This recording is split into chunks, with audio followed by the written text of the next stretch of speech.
Hola viajeros, soy Luzma. Sean todos bienvenidos a Travel City 503.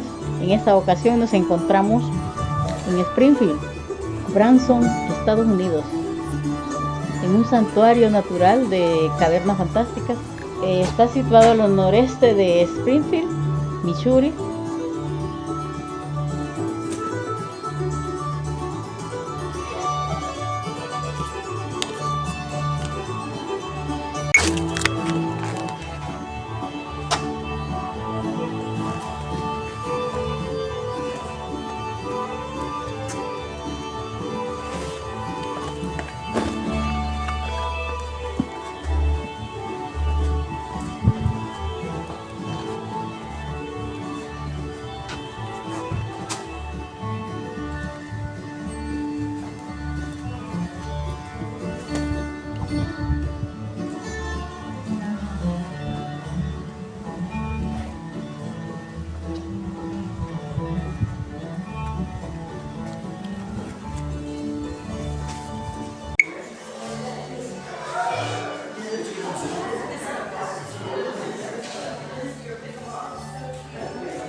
Este es el lobby del museo. Esperamos comprar los boletos sin mayor problema. Conocen el cuarzo. Aquí está el cuarzo. Cuarzo.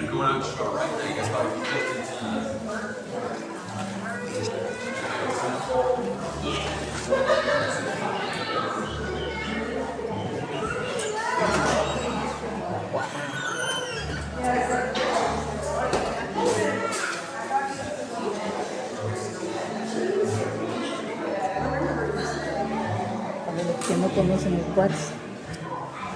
Cuarzo real.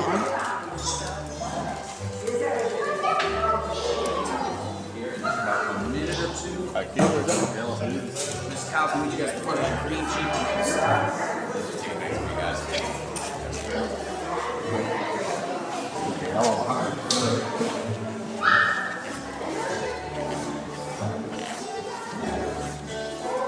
Are y'all in the midst? Oh, is this the right one? leg up here for the little building out here.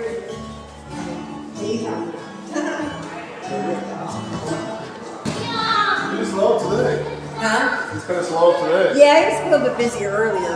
It's, I bet. yeah, but it's slow down. So is it busier the in the next summer, day in the or summer, and the day after Christmas will probably after be Christmas? Yeah. Yeah, The that's day what after it is. Christmas will probably be really busy. Yeah, especially because this time they want to be paid. Yeah. Durante el video vamos a encontrarnos con una pequeña interacción con la persona que nos guía. Esta persona, estrictamente, ella va guiando y va hablando en inglés. Entonces se nos es ordenado callar, entonces no vamos haciendo audio. El video nos va a quedar sin audio de nosotros, pero sí el audio de la guía. Pero ellos, esas son sus estrictas indicaciones, porque no solamente vamos nosotros grabando, es un grupo guiado de gente, entonces ahí sí nos van a disculpar. Por otra parte, siempre dándole las gracias a Need Gold Solution, quien es nuestro patrocinador, don Marvin Portillo. En su mayoría del recorrido vamos a encontrar piedra caliza, a menudo que fluye bajo la superficie de toda esta caverna. El agua subterránea corroe químicamente y físicamente la piedra caliza. Esto da lugar a que se disuelva y haga erosión en la roca, formando las cavidades o las cavernas que se convierten en cuevas. La misma acción produce formaciones cavernosas como estalactíticas, estalagmíticas. Alguien que me corrija, la verdad que, bueno, yo mi primera vez que estoy narrando esto, si alguien sabe mucho más, seré agradecida yo que me corrijan, ¿verdad? Y a menos que esto se interrumpa, este proceso continuará durante toda la vida de la cueva hasta que al finalmente ella se deteriore sola y sea destruida por la misma naturaleza. Entre las historias de las cavernas, estas fueron descubiertas, se dice en 1862 por un granjero local llamado John Knox. Este señor lo mantuvo en privado durante 5 años. Luego ya no pudo tenerlo escondido, la gente se dio cuenta. En 1867, bueno, nada tenemos escondido debajo de la tierra, como dicen, ni debajo del cielo. Entonces, este señor no comenzó un proceso de ir mostrando poco a poco la cueva al público, y con sus mujeres y sus hijos, siempre allí en la ciudad de Springfield, para ser de los primeros exploradores. Llevaban antorchas en la mano, pasaban el día explorando el descubrimiento del señor Knox. Habían 12 mujeres que dejaron sus nombres escritos en las paredes de la cueva. Poco después se abrió al público las visitas guiadas por 50 guías, y ahí vamos hasta descubrir hasta dónde nos llevan estas cavernas. Sigamos.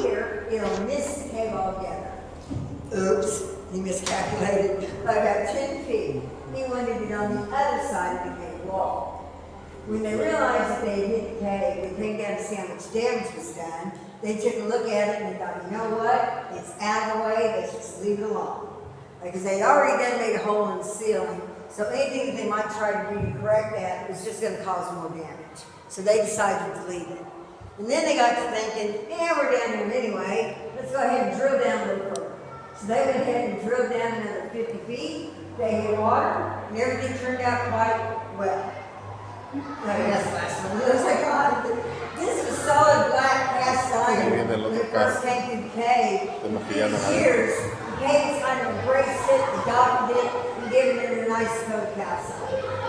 They're not loud. I think it's a little bit.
So that would make them 84 years old. So we learned the age of the cave formation. And then we measured the growth along that ridge area at the longest point to be 3/4 of an inch. This is where we get that estimated rate of growth. Now think about that. It didn't take 84 years to grow that much. Think how old these ground curtains are. Now we have no idea how old they are. The official tour guide handbook says they're very, very old. So we'll go with that. Did y'all notice the things hanging out up here that look like strings? Those are tree roots that have traveled down this well casing 90 feet in search of water.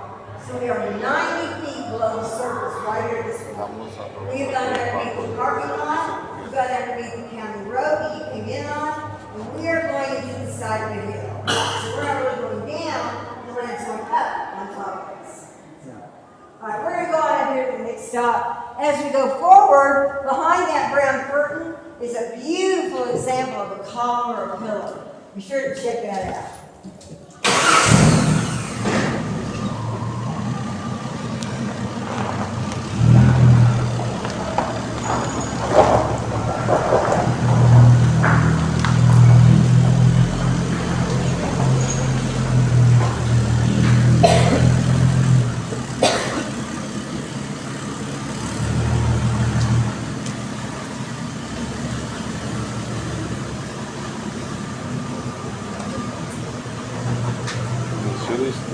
Es uno de los estados que cuenta con mucho más cavernas en todo el país.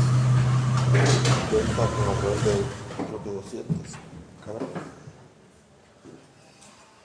So, this cave was discovered in 1862 by a man named John Knox. Mr. Knox, he was out hunting with his dog Juno. You all may have noticed the statue of a dog up in our pavilion on your way down to the visitor center. That is dedicated to Juno the bloodhound.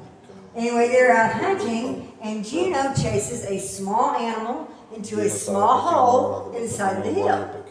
Well, Mr. Knox goes to call for Juno, and Juno didn't come out.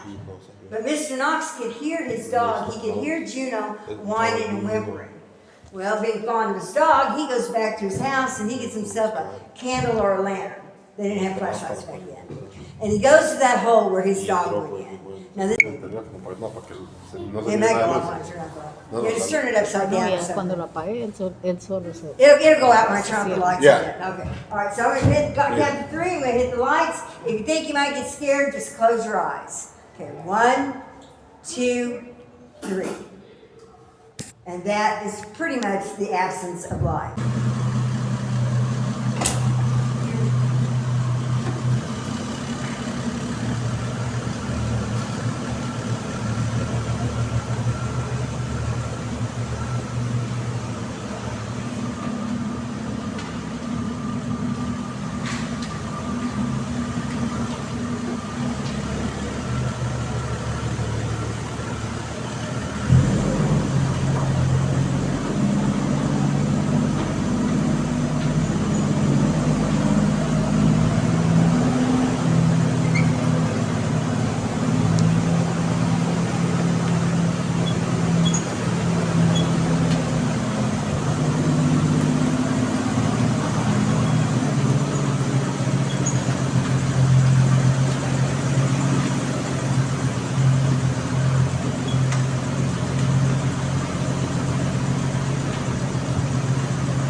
At this point, if you would like to stand up to get a better view, you are more than welcome to. Okay? So, the Fantastic system is a dual level cave system. We have the upper level that we're on, and then we have this lower level that runs underneath us. If we were to go down and explore the lower level, we would literally be crawling on our belly, because it narrows down to about 3 feet wide and about 18 inches high. And the Fantastic system actually starts about 3 miles away from here, out towards our Springfield Branson Airport. And in that area, there are a lot of these sinkholes. And this area is what is referred to as the recharge, or the starting point in the cave. And when it rains, the runoff water will drain down into those sinkholes. If it rains enough, that water starts converging and forming an underground river. And it will flow all the way down the 3 miles. It will enter our system right over here where my lights are shining. Then it will go out this direction. It'll meander around. It'll go on.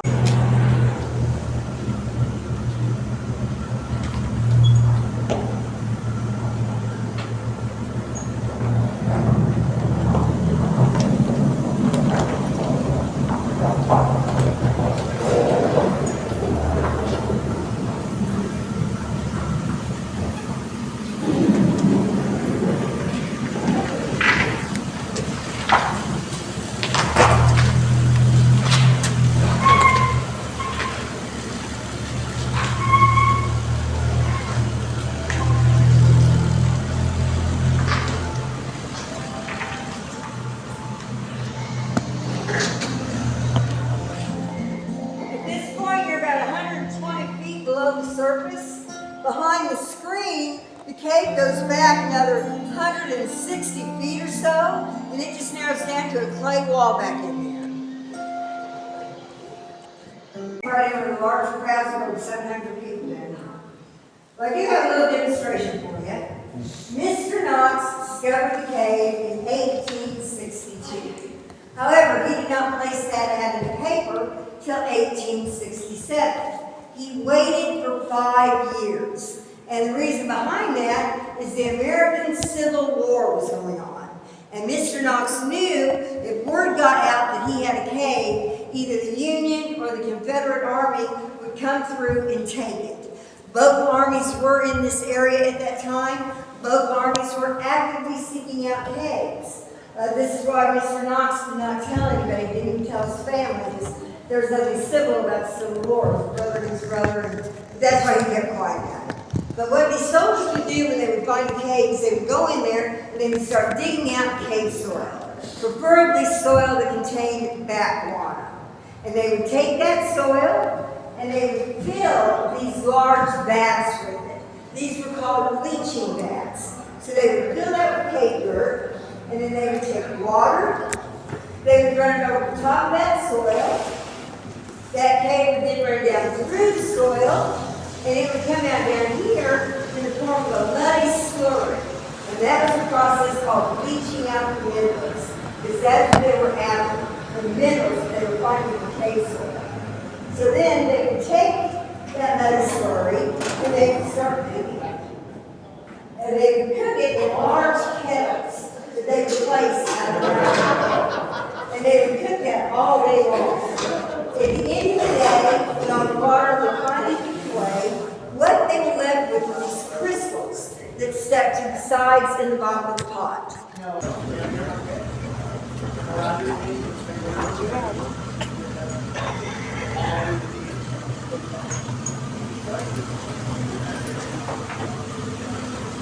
Low ceiling up here on the left. Low ceiling on the left.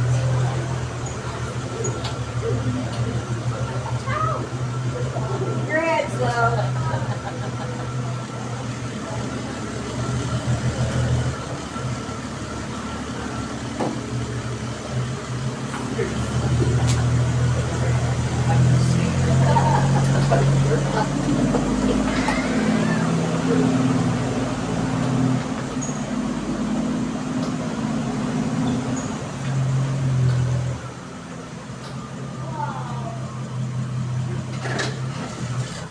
So this is the area of the cave we call the breakdown area. That's all these rocks that are broke down used to be up on the ceiling. And basically what happened in here, when it was the land before time and the water was running through here carving out the cave, the water level would rise and fall and it would saturate the limestone. Over time, it saturated it so much, it caused it to collapse. And there are 3 areas you can see where the rock broke away. The first one is right through here where my light's shining. The second would be that shelf right above that. And the third is up here on the ceiling where it looks like a big shoe print. So it broke away in tiers like this, leaving a dome shape, which does prevent any future collapse. And in case you have any, just to put in perspective where you are, we had our picture taken right on the other side of all this breakdown. So this is one large dome room, and it has all this breakdown in the middle of it. Now, if you do have any concerns about it collapsing any further, right here where our light's shining, we've got an old atlas up here holding that up for thousands of years. It hasn't let anything fall on anybody but water all this time. So that looks like a new crack. All right, now we'll go on. I'm just kidding. All right, we're going to go on up to this next stop. As we go forward, go through here, look up at the ceiling. It is the highest concentration of stalactites in the cave, and it's worth looking up. It's pretty. All right, here we go. Es así como damos por finalizado el vídeo. Gracias por acompañarnos en esta aventura. Travelocity 503 no solamente te lleva a destinos, te conecta con experiencias, donde más que viajar es vivir. Aquí nos quedamos con unas imágenes. Hasta la próxima.